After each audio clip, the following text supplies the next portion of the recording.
Hello guys, welcome to Indian affairs. I hope कि आपका आज का दिन शानदार हो एंड लाइफ में आपके जो भी गोल्स और टारगेट्स हैं आप सब लोग उनको सक्सेसफुली अचीव करें। बढ़ते हैं आज की टॉप 10 अपडेट्स की तरफ। सबसे पहली अपडेट आ रही है बांग्लादेश से। आपको याद होगा पिछले महीने सोमाली पायरेट्स ने बांग्लादेश के एक कार्गो शिप हाईजैक कर लिया था। इस कार्गो शिप के ऊपर बांग्लादेश के 23 क्रू मेंबर्स थे और इस हाईजैकिंग के बाद गवर्नमेंट ऑफ इंडिया यानी मोदी सरकार ने बांग्लादेश की सरकार को कॉन्टैक्ट करके इस शिप को रेस्क्यू करने का एक ऑफर भी दिया था और कहा था कि इंडियन नेवी के मार्कोस कमांडो बहुत ही आसानी से इस शिप को रेस्क्यू करके सोमाली पायरेट से इसको छुड़ा लेंगे। लेकिन सामने से बांग्लादेश की सरकार ने भारत का ये ऑफर रिजेक्ट कर लिया था क्योंकि जिस कंपनी का ये कार्गो शिप था वो इसके लिए मान ही नहीं रही थी। अब खबर आ रही है कि पिछले कल सोमाली पायरेट्स ने 32 दिनों के बाद बांग्लादेश का ये कार्गो शिप रिलीज कर दिया है। सोमाली पायरेट्स ने बांग्लादेश की सरकार से $5 मिलियन यानी $50 लाख की फिरौती मांगी थी, जो कि बांग्लादेश की सरकार ने सोमाली पायरेट्स को पे कर दिया है। उसके बाद ही बांग्लादेश का ये शिप सोमाली पायरेट्स ने रिलीज किया है। $5 मिलियन भारत की करेंसी में होते हैं 41 करोड़ 80 लाख रुपए के करीब। यानी इतना पैसा बांग्लादेश की सरकार को सोमाली पायरेट्स को देना पड़ा, वो भी एक फुल फ्लेज्ड नेवी के होते हुए। आज की सेकंड अपडेट आ रही है श्री अमरनाथ यात्रा को लेकर। जम्मू कश्मीर एडमिनिस्ट्रेशन ने यह घोषणा की है कि इस साल 2024 में श्री अमरनाथ यात्रा स्टार्ट होगी 29 जून को, जबकि खत्म होगी 19 अगस्त को। इसके साथ ही अमरनाथ यात्रा को लेकर जो एडवांस्ड रजिस्ट्रेशन होती है उसके लिए आप अप्लाई कर सकते हैं 15 अप्रैल से। यानी आज से आप श्री अमरनाथ यात्रा के लिए रजिस्टर कर सकते हैं। पिछले साल 2023 में तकरीबन 4,50,000 लोगों ने अमरनाथ यात्रा की थी। वैसे क्या आपने कभी अमरनाथ यात्रा की है? हाँ या फिर ना, नीचे कमेंट करके बताएं। आज की थर्ड अपडेट आ रही है पाकिस्तान से। आपको याद होगा आज से 10-12 साल पहले सरबजीत सिंह का एक केस काफी वायरल हुआ था, जिसको लेकर एक मूवी भी बनी थी।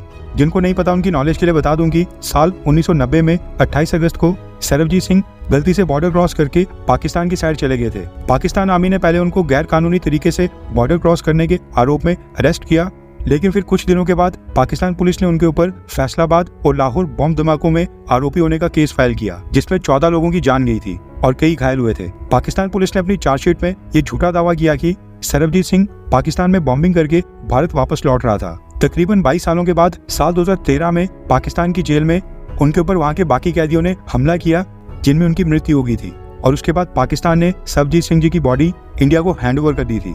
अभी जो सरबजीत सिंह के ऊपर पाकिस्तानी कैदियों ने हमला किया था, इनमें सबसे मुख्य व्यक्ति था आमिर सरफराज, जिसने सरबजीत सिंह जी की हत्या की थी। रिपोर्ट्स निकल कर आ रही है कि पिछले कल पाकिस्तान में कुछ अननोन गनमैन्स फिर से एक्टिव हो गए और उन्होंने सरबजीत सिंह जी के हत्यारे आमिर सरफराज को लाहौर में दिन दिहाड़े असैसिनेट करके 72 लोगों के पास पहुंचा दिया है। आमिर सरफराज 26/11 मुंबई हमले के मास्टरमाइंड हाफिज सईद का काफी करीबी बताया जाता है और इसके लिंक्स लश्कर-ए-तैयबा आतंकी संगठन के साथ भी थे। पाकिस्तान पुलिस का कहना है कि वो ये इन्वेस्टिगेट कर रहे हैं कि ये अननोन गनमैन्स आखिरकार कौन लोग हैं, कहां से आते हैं और फिर कहां पर गायब हो जाते हैं। लेकिन फिलहाल उनको अभी तक कोई भी बड़ी कामयाबी हाथ नहीं मिल पा रही है, ना ही कोई सबूत मिल रहा है।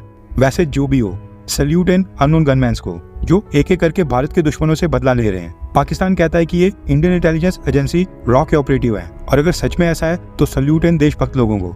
आज की फोर्थ अपडेट आ रही है लक्षद्वीप आइलैंड से।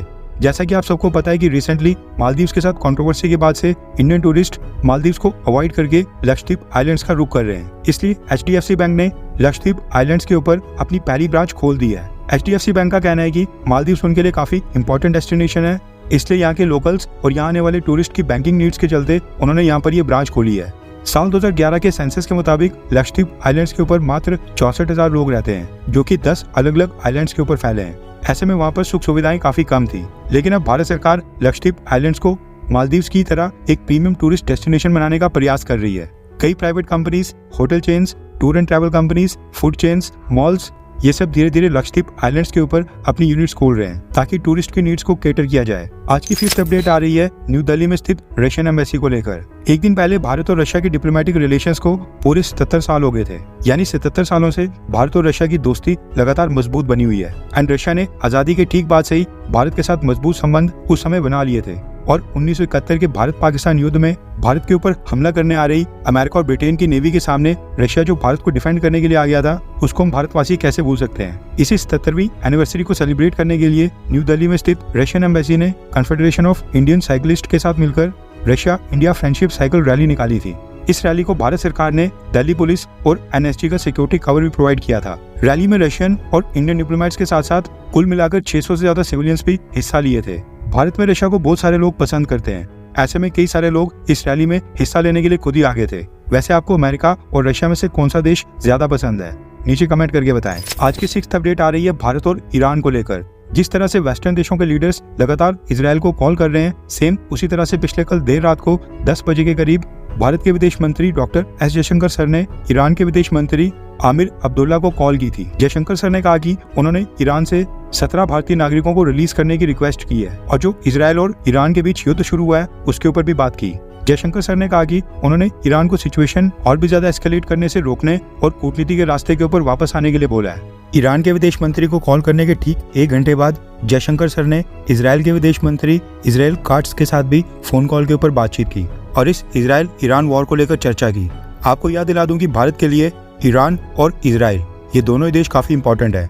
एक के साथ हमारे काफी स्ट्रॉन्ग डिफेंस टाइज है, इजराइल के साथ मिलकर हम कई सारे हथियारों की मैन्युफैक्चरिंग करते हैं, तो दूसरा देश यानी कि ईरान सेंट्रल एशिया के एक्सेस के लिए भारत के लिए काफी महत्वपूर्ण है। ईरान के साथ मिलकर हम चाबहार पोर्ट को भी ऑपरेट कर रहे हैं, इसलिए न्यूट्रल अप्रोच रखते हुए भारत के विदेश मंत्री डॉक्टर एस जयशंकर सर ने पिछले कल दोनों देशों के विदेश मंत्रियों के साथ फोन कॉल के ऊपर बातचीत की है।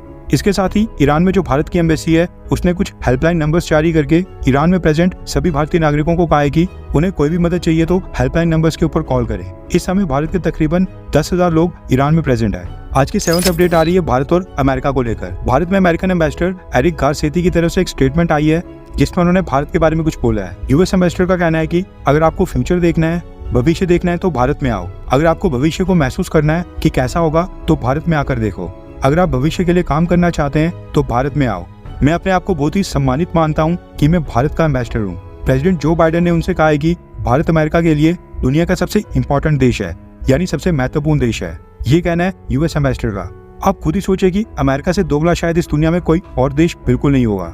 इनके लिए भारत इतना महत्वपूर्ण है, तभी ये लोग सिख फॉर जस्टिस के हेड गुरपतवल सिंह पन्नू को संरक्षण देते हैं और खालिस्तानी मूवमेंट को सपोर्ट कर रहे हैं। बस यही कारण है जो भारत के लोग अमेरिका से ज्यादा रशिया को लाइक करते हैं। आज की 8th अपडेट आ रही है मालदीव से। हेलीकॉप्टर और एक डॉर्नियर एयरक्राफ्ट को ऑपरेट करने के लिए इंडियन आर्म्ड फोर्सेस ने मालदीव्स में वहां पर 88 सैनिकों को तैनात किया था। मालदीव्स के नए प्रेसिडेंट मोहम्मद मिजू के प्रेशर के बाद इंडियन ट्रूप्स का पहला बैच 11 मार्च को भारत वापस आ गया था और अब मालदीव्स के प्रेसिडेंट मोहम्मद मिजू ने ये जानकारी दी है कि इंडियन ट्रूप्स का सेकंड बैच आज से ठीक 6 दिन पहले 9 अप्रैल के दिन भारत वापस चले गया है। उन्होंने कहा कि अब मालदीव्स के अंदर इंडियन आर्म्ड फोर्सेस का एक भी ट्रूप या फिर डिफेंस ऑफिशियल नहीं है। वहीं पर भारत ने इंडियन ट्रूप्स को सिविलियंस के साथ रिप्लेस कर दिया है। भारत का नाम लिए बिना मोहम्मद मिजू ने इसके साथ ही अपनी स्टेटमेंट में ये भी बोला है कि अब आज के बाद किसी भी भारी देश का राजदूत मालदीव्स के ऊपर अधिकार नहीं जता पाएगा और सारी पावर्स मालदीव्स के लोगों के पास ही होगी।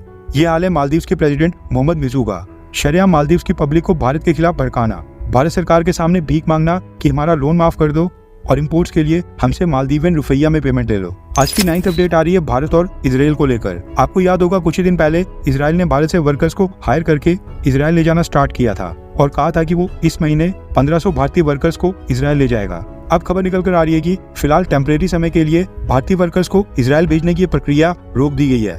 जैसे सिचुएशन नॉर्मलाइज होती है, इजराइल भारत के वर्कर्स को बैचेस में इजराइल ले जाना दोबारा स्टार्ट करेगा। इसके साथ ही खबर आ रही है कि इंडियन एयरलाइंस ने फर्दर नोटिस तक इजराइल जाने वाली सभी फ्लाइट्स को कैंसिल कर दिया है। एयर इंडिया ने इसकी घोषणा भी कर दी है। आज की 10th अपडेट आ रही है भारत और नेपाल को लेकर। पिछले कल नेपाल में स्थित इंडियन एम्बेसी ने नेपाल में कई सारे हॉस्पिटल्स के लिए 35 के करीब एम्बुलेंसेज और वहां के एजुकेशनल इंस्टीट्यूट्स के लिए 66 बसेस गिफ्ट के तौर पर नेपाल को हैंडओवर कर दिए हैं। टोटल 101 व्हीकल्स पिछले कल भारत की सरकार ने नेपाल को फ्री ऑफ कॉस्ट गिफ्ट के तौर पर दिए हैं। आपको जानकर ये हैरानी होगी कि साल 1994 के बाद से अब तक भारत की सरकार ने नेपाल को 1000 से ज्यादा एम्बुलेंसेज और 300 से ज्यादा स्कूल बसेस गिफ्ट के तौर पर दे दी हैं। ये सारी एम्बुलेंसेज और स्कूल बसेस भारत की सरकार नेपाल को इसलिए गिफ्ट दे रही है ताकि नेपाल की सरकार भारत के साथ करीबी संबंध बनाए रखे और चाइना के डेब्ट ट्रैप में बिल्कुल ना फंसे। लेकिन श्रीलंका की तरह नेपाल भी इंडिया चाइना राइवलरी का फायदा उठाता है, यहाँ से भी लेता है और चाइना से भी। इसके अलावा ये भी खबर निकल कर आ रही है कि असम राइफल्स के director general lieutenant general Pradeep Chandran Nair sir वो भी नेपाल के दौरे पर पिछले कल गए हैं। वहाँ पर वो नेपाल की आर्मी के साथ कई सारी मीटिंग्स कर रहे हैं।